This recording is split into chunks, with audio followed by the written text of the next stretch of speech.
Hi, this is Mrs. T, Chem Talk, Teacher Tech, Beth Tominello, helping you get ready for hopefully not another year of remote learning, but just in case, here are some things that I've learned while remote learning during the previous school year.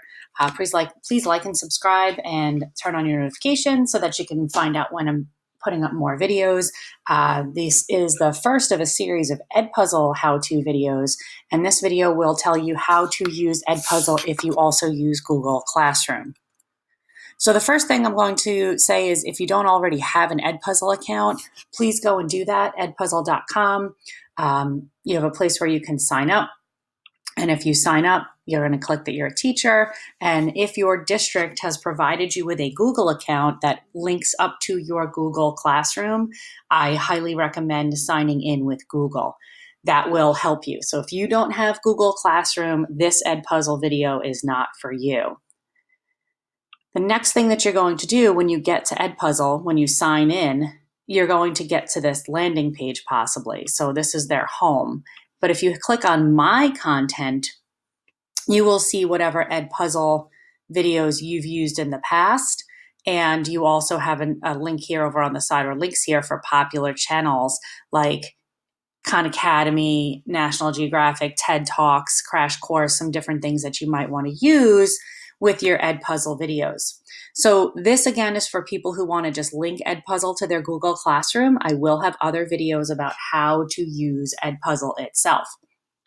So let's say that you have a video that you've already made and you want to somehow assign that to your classes. So you can see when I clicked on My Classes, over on the side here, I already have classes that are in here, and it tells me which class I am looking at.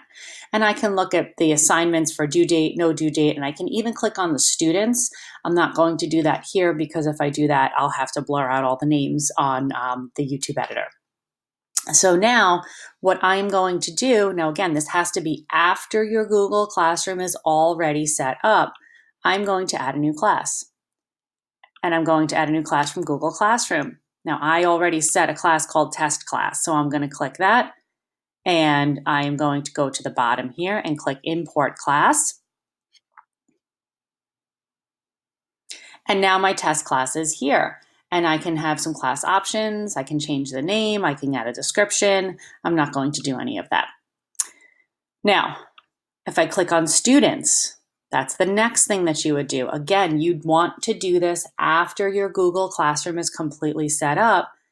You're going to click Import Students. And because I have no students in my Google Classroom right now, it's just a test class, there's nobody here. But if your Google Classroom had 25 students in it, all 25 students would be imported into Edpuzzle. Now, the next thing that you can do, now that this class is already set up, is go back to Content. And I'm going to go to My Content, and I'm going to pick a video that's already in there. Another one of my videos will help you learn how to do this, and I'm going to click Assign. Pick the class that you want to assign it to. I'm going to assign it, oops, I clicked the wrong thing. Click Assign, sorry. Put the class that you want to assign it to.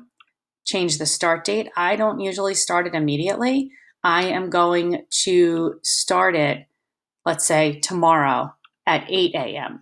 So you're gonna toggle this. This is your start time and hit save. I always like to start it at a normal time because remember, your students will get a notification in Google Classroom anytime that something is posted. So if you are someone who posts or tends to do a lot of work at night or early in the morning or on the weekends, something like that at a time when you don't want those things to be posted to your students directly, you want to just work on those start times.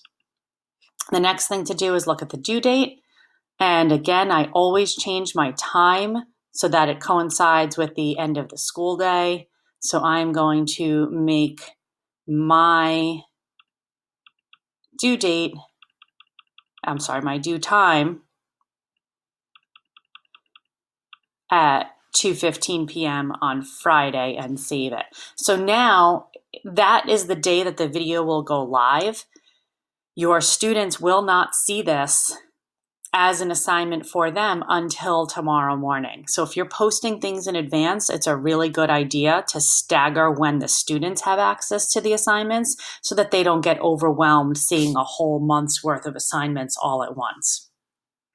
I always turn on prevent skipping.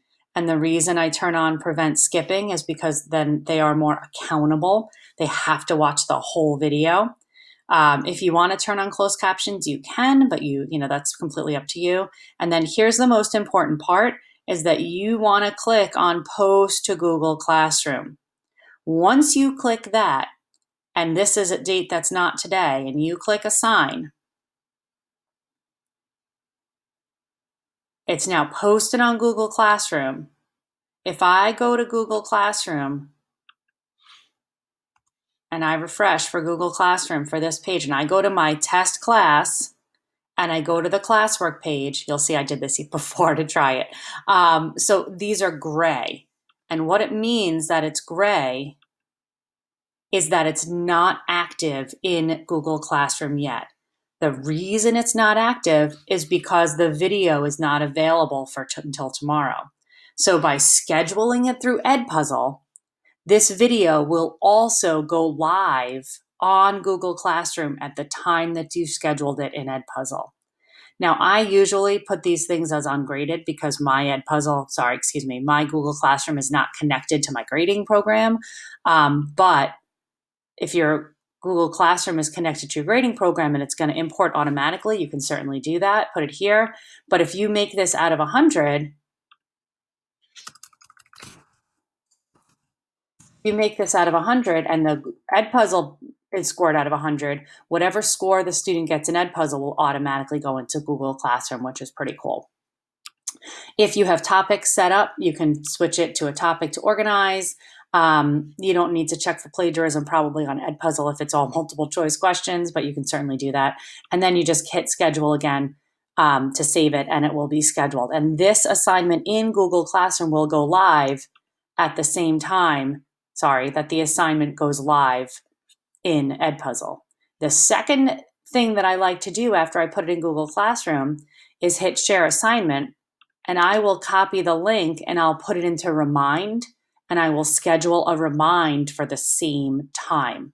This again is for remote learning when the students are maybe having a little bit more trouble being on a schedule, but having it show up in their Google Classroom at 8 a.m., having them get a remind at 8 a.m. to remind them to look at Google Classroom helps in case they have their Google Classroom notifications not set to a place where they'll actually see them. This was the video here for linking Edpuzzle and Google Classroom. Thank you for watching, and please like and subscribe and turn on your notifications so that you can find out when more teacher tech videos are up. Thanks a lot.